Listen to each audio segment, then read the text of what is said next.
Welcome to Decoding the Code, the YouTube show for developers. Get ready for your host, Mark Backus. Hello, I'm Mark, the host of Decoding the Code.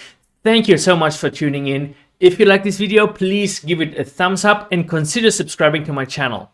Since I'm a small content creator, that means a lot to me. So please consider doing it and enjoy the show. Hello and welcome everyone to Decoding the Code. Today I'm here with Jos Gerards. He is head of events at Vue.js Amsterdam, and today we're going to talk with him about the organization of tech events such as Vue.js Amsterdam. Hello Jos, how are you doing? Hey Mark, very well. Thank you for having me. How are you? I'm great, thank you. So yes, I met you in 2020 at Vue.js Amsterdam. It's the first time I went to a bigger tech conference. And I was such a big fan of the whole thing, the whole event. And I think you noticed because you reached out to me afterwards, a couple of weeks, a month afterwards, to get in touch because I liked it so much. So I wanted, with this talk, I wanted to expose like the whole tech event thing to my audience, because when you go to a conference, you just go there, you register, you get your badge, you get the food, you go to the conferences, you talk to people, and then you go home. But there's a lot of stuff probably going on before, during, behind the scenes, and also afterwards. And I want to shed a little bit of light to all of that. But I would want to know a little bit more about yourself and your journey with tech conferences before we start going there. So for how long have you been doing this? I started with this company in 2016, if I'm completely correct. That's when I just moved to Amsterdam. My girlfriend was living here, and she had she wanted to settle in here for her future career. And then I said, like, gonna drop everything. I'm gonna come to Amsterdam, and that's how I started within this current company, actually. Okay, so you founded VGS Amsterdam? No, I didn't found it. I was one of the first employees back then when I started. Actually, back then we started. Still did a lot of meetups for the community. Okay. So I was more of a community manager, to be honest, when I just started organizing a lot of meetups in the city of Amsterdam. And there I did weekly meetups for companies throughout the whole country. So as well as in Amsterdam, as in Rotterdam, as in The Hague.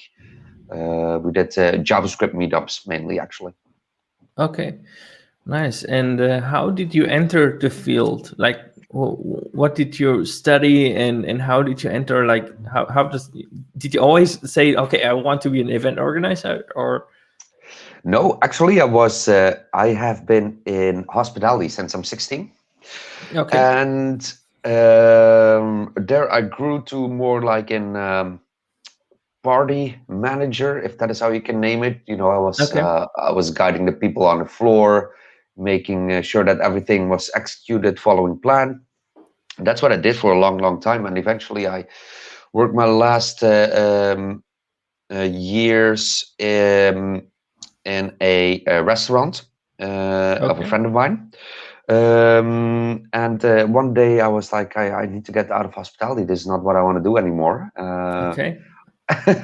I don't want to work. I don't work the holidays anymore. I don't want to work the late hours anymore. It was like day in, day out that I started at 2 o'clock in the afternoon and was done at 10 o'clock in the evening. So I was like, I need to get out of this. I want an office job. And that is exactly what I did. And then weirdly enough, I became a community manager, which had very little to do with what I do now. In a sense, it's still the same. But then we started organizing conferences. So we said our meetups are becoming this big. We did meetups at a certain point for Dutch Bank, ING, for 350 people. So we were like, okay, this is not really a meetup anymore. And we were getting more and more requests for bigger meetups, as this is what you would like to call them. And also from companies' sides that were like, okay, we see the success here. Isn't there something you want to organize, or aren't there conferences you want to organize? And that's actually how we kicked off with our very tiny team organizing conferences. So to come back to your last question, actually, I didn't found it. Luke Thomas is the founder of the company, but I was always on the first row when it came to like founding, be one of the founding employees. Okay, nice. And then weirdly enough, I'm actually back in hospitality again, but not in the not in the traditional way, more in a desk organization. And then 3 days out of the 12-week planning, I'm actually working by old hospitality hours. Which tech conferences have you organized? I just know about the Vue.js Amsterdam, Vue.js Global, JS World, Front End, Love, but they are all under the same umbrella. Are there any more I missed? Yeah, we also did React Live, and React Live we did in September 2019, and also in Theater Amsterdam. We have done Angular now 2 years in a row. We did the Vue.js road trips. So when we founded in 2018, Vue was super new, of course. So even the whole core team, we developed a very close bond with them, and then we said like we would like to spread the love for Vue. And secretly, we also wanted to travel, so it was killing two birds with one stone, of course. We want to spread the love for Vue, and we're going to bring it to Paris, Barcelona, and Berlin, and that is what we did. So we basically traveled with a majority of, or not the majority, but we traveled with several core team members through Europe for 2 or 3 years. Yeah, we would like to get back to it, of course, when everything is post-COVID. Oh, that sounds like a lot of fun, actually. Yeah, it was. Yeah, we have been in a very unique situation, developing such close bond with our speakers. Yeah. And yeah, amazing memories there. I cannot tell differently. I think for the people where we have organized it for, as well as for ourselves, what we have built. Now, moving away a little bit from your story and moving a little bit into like your tasks. So as I mentioned, it's very different experience from organizing it and experiencing it. But what is the process of like organizing an event such as VGS Amsterdam? Like quick question, like how many visitors do you have in the physical events in 2020? Like how many? We sold out. And we built extra seats last year. So last year we had every day, let me check, 1,250 people. 1,250 people. So yeah, you have to organize everything for 1,250 people. But how does it even start? Like going from, you first have to like find the topic. I think that's like okay, yeah, we are going to do a Vue one, and then and then you have to pick a date. How long in advance do you pick a date to start planning I would say the rest?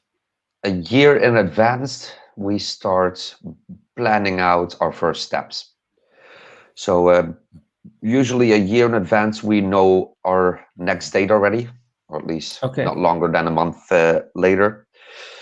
We already know our date when we want to organize it and what we would like to organize, but that's very baby step way of thinking. Okay, and once you have the date, what's the next thing on the list? I think it's making sure that we have like a preliminary idea of what is going to happen and with whom. Of course, you cannot work this out in great detail yet, but usually before we start, we already have an idea, like we are going to organize VGS Amsterdam. We're going to do it on these and these dates in February in 2020 or 2021. And we're going to have these 10 speakers already on the lineup. And we know usually from experience, of course, or from their past talks, what the topic direction will be and what they will talk about. Okay. And from there, of course, we have more opportunities via call for papers, so more people can join the stage. But I think that is what we usually do to really book out an idea of what is going to happen. and when we're going to organize it. Okay, and how you said like you send a call for papers. Like how long more or less before the event those are sent out? Like when you see like probably we don't have enough of the core team members yet and the usual suspects yet, but how long in advance you say like, okay, we need more speakers, and you send out those call for papers? Well, it's actually we keep seats, or we keep speaker seats available. It's okay. We're in a very luxurious position that we don't have the problem of filling up a program. We usually have program spaces too little. So every year it happens to us that we actually have too many speakers for a lineup, and then we need to work it out how we're going to squeeze them in anyway. But we're getting better and better year by year. So we really have dedicated speaker slots, and next to that, we usually have all the other slots already filled up with, like, our wanted speaker list is longer than we could process anyway. But luckily enough, we also have a lot of speakers that like to speak at our conferences. So no, we don't really struggle to fill up the seats. But I would say 3 months in advance, we really have a rock solid idea of what everything is going to be, or who exactly is going to speak, and usually also what are they all going to talk about. And that's also when we start finalizing details for attendees, make sure that they are informed about program, make sure that they are informed about exact timings, because a lot of people need to travel, of course. About 50% is from the Netherlands, and about 50% is from the rest of the world, with a vast majority from Europe, but also still a big chunk out of Europe. So all of these people need to plan their trips. And you usually see that about half a year in advance, they start booking off their days, but you see 3 months in advance that our email inboxes start to fill up with questions regarding more detailed schedules. Are there going to be workshops, these kind of things. To dive a little bit deeper into when the rest of the organization takes place, that's usually, I would say, 8 months before, we really have a better understanding of what is going to take place at the theater. And then I would say 4 or 5 months in advance, we really start putting cherries on cakes, where we say like, this is the food we're going to serve. This is how we're going to process the people. This is how it's going to take place. Like the whole, you mentioned now the food, like I imagine it's a big enterprise to organize that. I don't know if you're also taking part of that organization, but like you need to provide enough food, you need to provide a variation of food, because there are people eat and don't eat a lot of different foods. And also like the small details. I remember when I went to VGS Amsterdam 2020,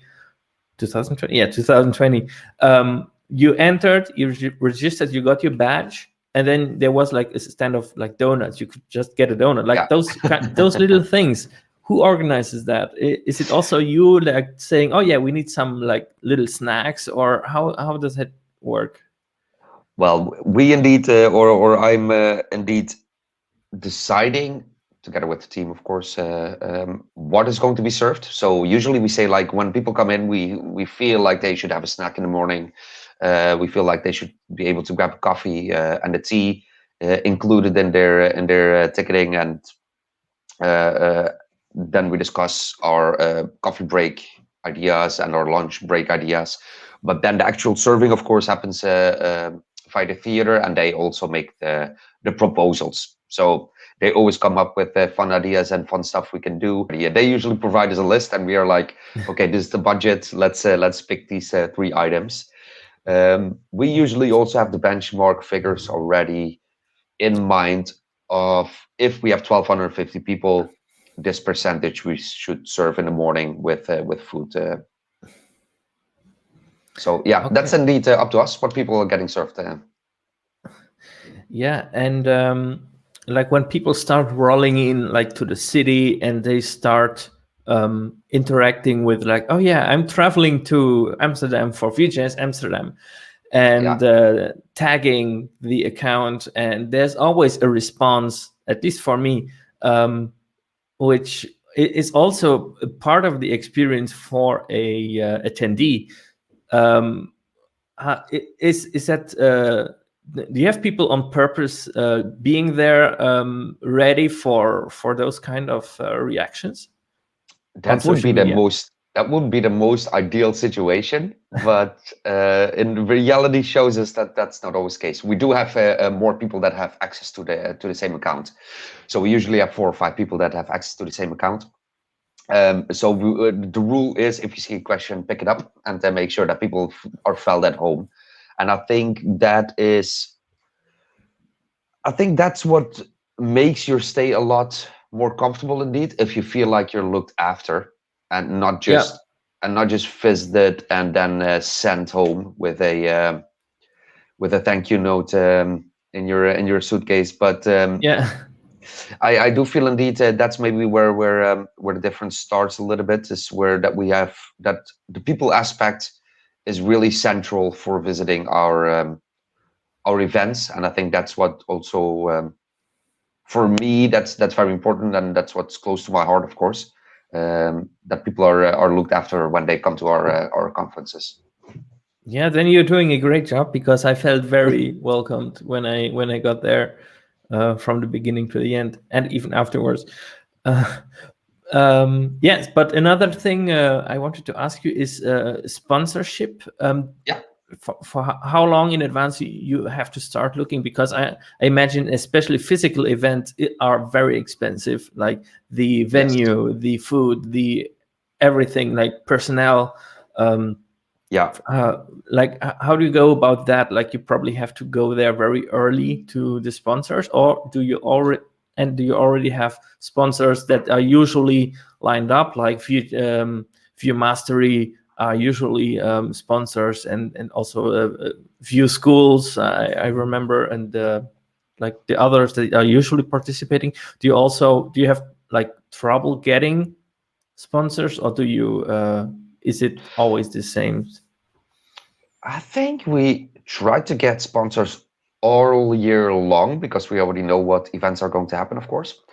But usually about half a year before, I say, we really start making sure that that everybody is contacted, and that we put out requests for sponsorships, and that we offer our last sponsors new opportunities to sponsor again for the coming year. Because as you said, well, you can imagine that organizing an event as VGS Amsterdam in Theater Amsterdam, indeed, those are large amounts, right? Other people, I'm not allowed to discuss numbers, but other people would buy a house from it. Let's put it like that. So yeah, we're talking about large numbers that need to be covered somewhere, of course. And of course sponsorships are a big part of that. So we have been really blessed with sponsors from the tech industry, and also sometimes with outside the tech industry. Some of them approach us, of course, if they can sponsor. With a lot of companies, we have built a really good relationship throughout the years. Think of an AWS, Amplify, who has sponsored us for many years, Storyblock, Progress Software, even Microsoft supported us. So yeah, we have had quite some great companies backing us up, Vue Mastery as well. Yeah, the list is too long. I don't have them all ready, but we're super grateful, of course, to all of these companies. Hopefully, we also add value to them. So it's not a one-way stream here. We really feel like, okay, you support us with financial means, but we also need to make sure that actually this is your marketing budget, right? So we need to figure out together how we hopefully give things back to you, and how we make this worthwhile, because a company doesn't sponsor you every year if they feel like they're throwing money away. And hopefully we have really shown quite a lot of companies the added value of being part of our conferences, and what we can do for you when it comes to spreading the word, employer branding, branding your product, these kind of aspects of sponsorship, indeed. And like you already in advance like planned like the speakers and the times and so on, but there are like how does it work like behind the scenes? Like all the people are sitting in the room, and of course there's probably a lot of stuff going on behind the scenes. Like okay, this person is next to present, and we have to prepare her with the audio, probably like a microphone and all of that. Like how does it work? Like the speaker turnover. So we have a dedicated person, or let's say in the most ideal situation, we always have a dedicated person who is aware of next speaker and goes pick up the speaker.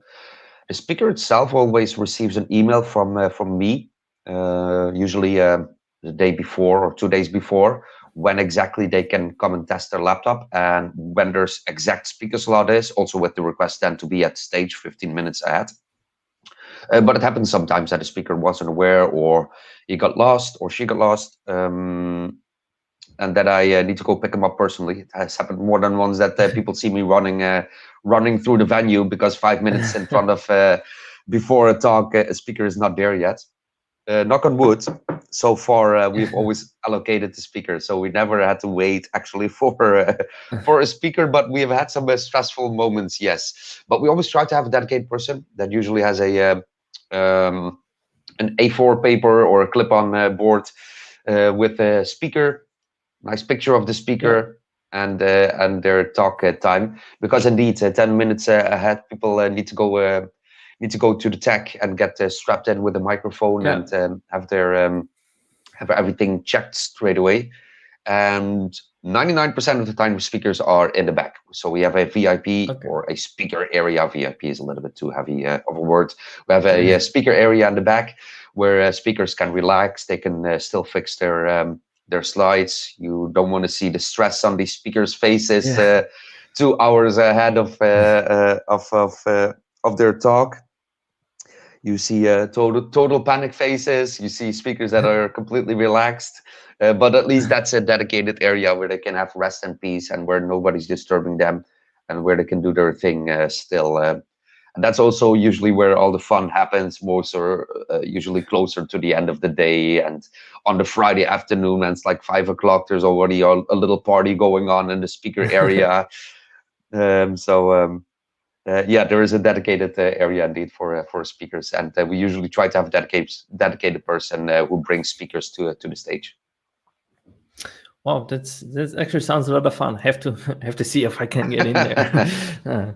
I want to ask you when all of it is over, like the people storm out or go out on the last day, and people sweep up the dirt, and then what happens like afterwards? There is probably a lot of stuff happening afterwards, like making videos and stuff. Like what goes into it after the conference ended? Yeah, so indeed we have a pre-conference execution and post-conference part. That's how you basically can divide it up. So concept stage, execution stage, or concept planning, execution, and then post-conference, I would say. Okay. So in post-conference, we're getting more and more organized by the year, but I think we have a good grasp on it by now. That indeed we make sure that emails are sent out, requests for feedback, make sure that all of the videos get prepared. We make sure that all the speakers are looked after, make sure that they make their flights okay. One of my main tasks during these days is really making sure that, as well as attendees, but mainly also the speakers, are really looked after. So make sure that they made their way to the hotel, make sure that the check-in went okay, make sure that the check-out went okay, because that's usually when the mistakes happen with the hotels, that they still need to pay for stuff or something like this. That was actually covered by us. All these little things we try to cover and make sure that they're being looked after until they're exactly home. I think you can divide that post-conference care still in the same topics. So sponsors, speakers, and attendees. And we have a short list of things that need to happen for each of those groups, basically. Make sure that speakers and sponsors receive a gift. Make sure they receive a thank you note, handwritten, or make sure that we ask for feedback. So I have big lists in Excel. Shortly, we started migrating everything to Notion. Okay. Do you know Notion? Yeah. Yes. We've used a lot of tools. So we have used Airtable. We have used Notion. I cannot remember all the tools we use, but I think at the core of the business, Google Sheets has been a driving force. And now we are migrating everything to Notion because I really like to work with it. So my lists in Notion are becoming endless cross-off lists and checklists, all divided in almost like a complete company layout. Because you could say that each event is like each time creating a little startup from A to Z again. Yeah. We always have our bookkeeping separate. We always have our so we really have like a little bit of an entrepreneurial feeling when you organize an event, because each time you create something out of nothing. Yeah.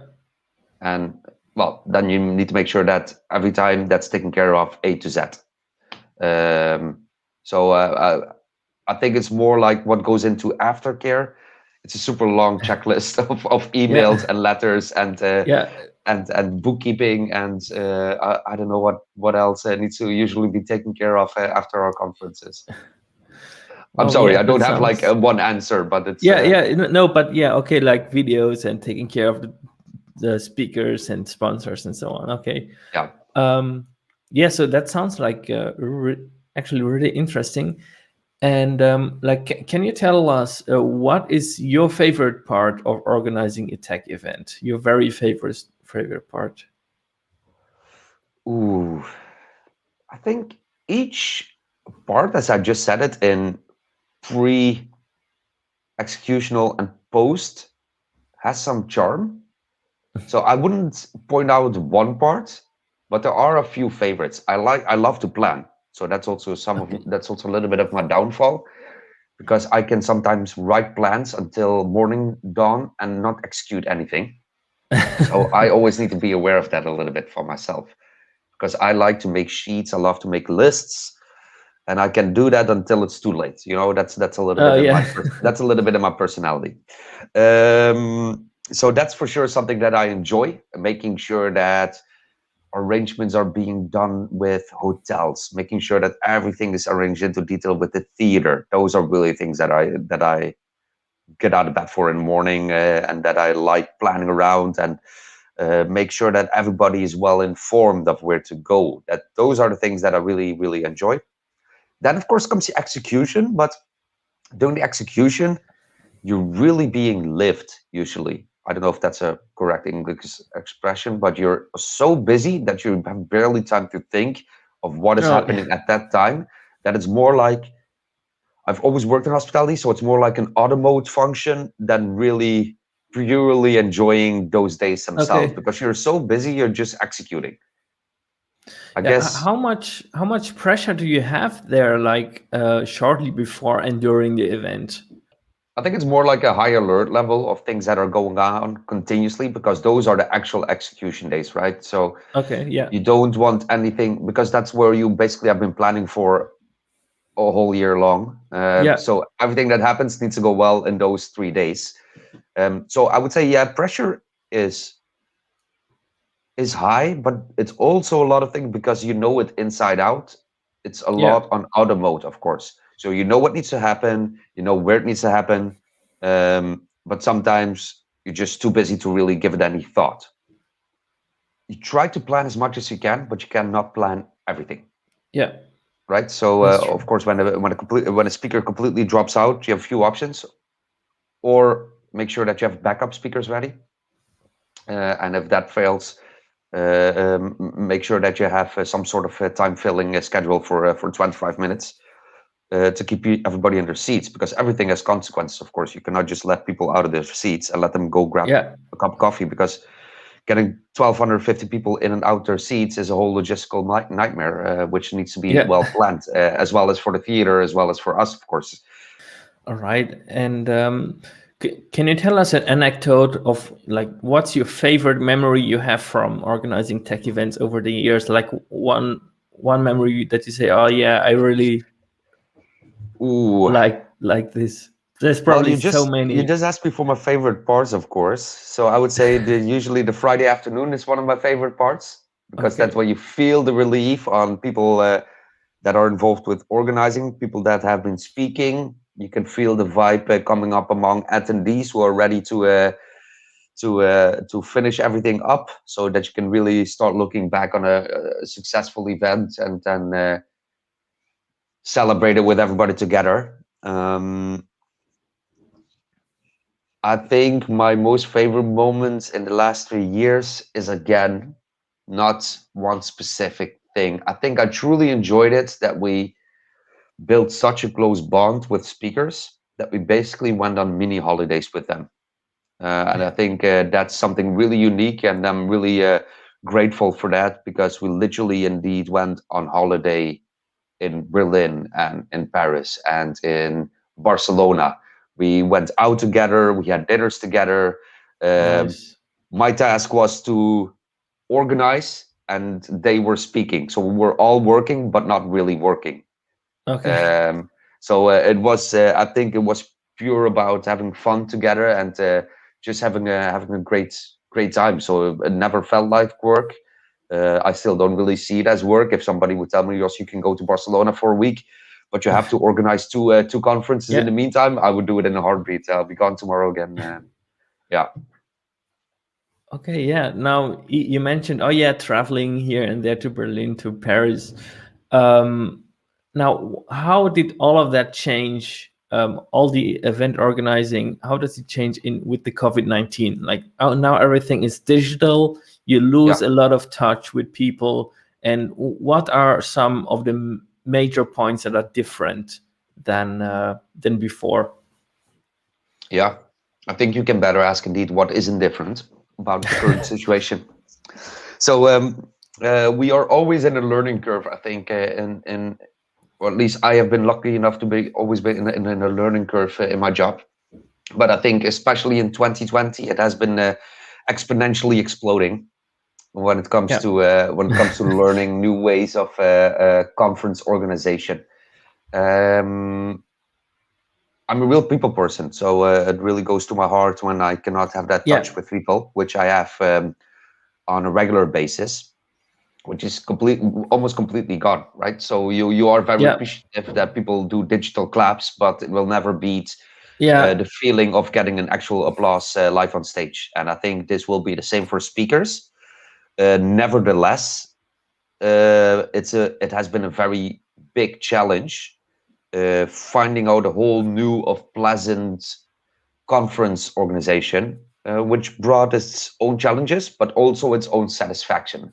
So now looking back on JS World, where we had 52,000 signups, well, that's amazing. And if you then see the compliments and the feedback online, as well as in the chats, well, that's basically where you do it for, and what gives you a good night of sleep, of course. But there are some human aspects that can never beat the in-person conferences. Yeah, I imagined that. Yeah, I'm looking really forward to in-person conferences again, even though it was just like I have just been in 2 conferences, VGS Amsterdam being one of them, but I really enjoyed the experience, and I really want to get back to the in-person, because the virtual thing is like you're in front of the computer all day anyways, and it's like very unpersonal compared to the other experience. Like you can't of course. just walk up to Greg Pollack and thank him for his nice courses, which I did in VGS Amsterdam, because I've been a fan of him for so long, and I learned Ruby on Rails with his famous courses, and I could see him in person, which is incredible. Like I can write him on Twitter, and he writes me a message back, and it's like, yes, not the same thing. No, I have to admit, I've become I've always had an interest for tech, but I think in the last year I became a very technical person with all the tools I had to use and figure out how the whole streaming industry is put together. Don't get me wrong, there are for sure benefits in online events and virtual events. You can never compare it, of course, to going to a rock concert in person. So I think that will always be the preference of people when you go in person somewhere. You also don't want to see a festival on TV, right? You want to go there and you want to feel it, and you want to see things.